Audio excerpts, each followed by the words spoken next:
And if I move it around, you can find the sweet spot. So there's no buzz when I point it. So that's to let you know it's the single coil making that buzz. If it was a grounding issue, it would buzz all the time.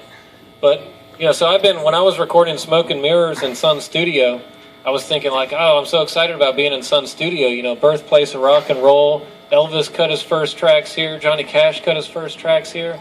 It would be inspiring, like looking at that big poster of Elvis on the wall when I'm playing my solos and stuff. And so I was playing, most of the guitars had, you know, single coils in them. And there's one spot in Sun Studio that didn't buzz, and it was facing the corner of the room, you know, with nothing on it. So I'd have to sit, you know, I'd be buzzing like crazy, get into that corner, and then I could record. So whenever I played with single coils at Sun, I was facing the least inspiring corner of the room. That's where I recorded a lot of that.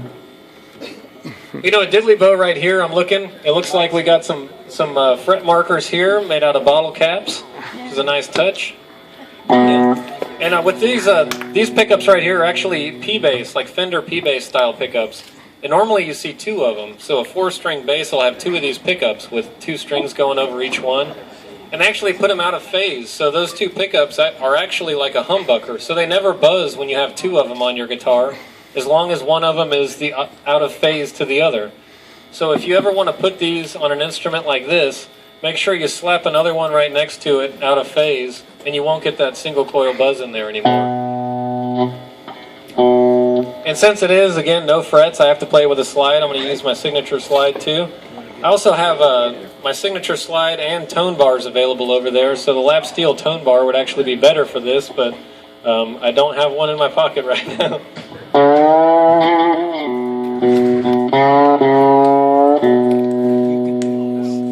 I'm going to pull out a pick for this because I like, when I'm playing the diddley bow, I like to get a really rhythmic, you know, quality to the playing. Because really, you know, if you look up the Harvard definition of music, you know, in the Harvard Dictionary of Music, it's not just organized sound. You have to have certain qualities, and one of the qualities, you have to have rhythm, melody, and harmony. And you actually can't get harmony on a diddley bow because there's only one note you can play. But you can absolutely make music. So I think what you do is, you know, I always start out with a rhythm.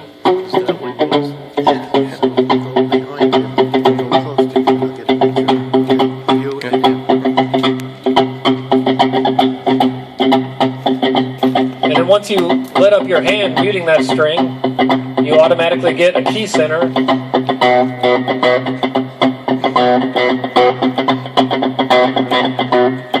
And then when I move that slide up and down the string, I can get melody.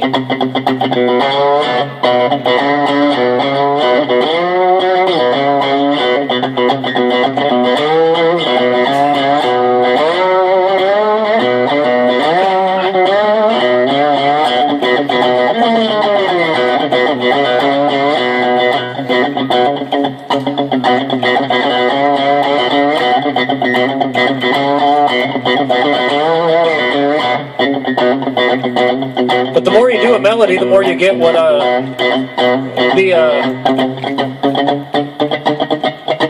sort of a imagined harmony.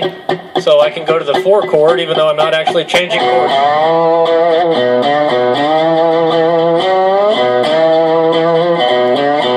And back to the root.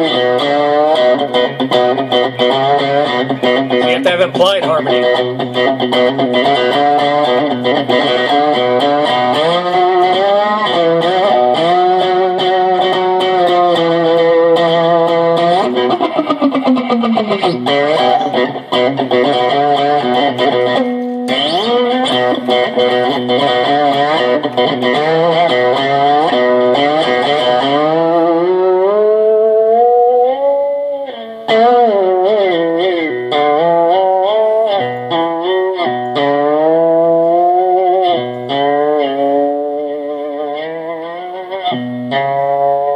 You can make music with a diddley bow with just one hand. I did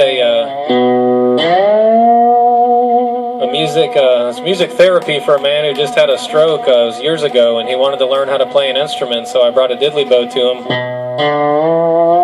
And he lost the use of his right arm. And so we worked for a couple hours until he could play a melody with the one-string diddley bow with just his left hand.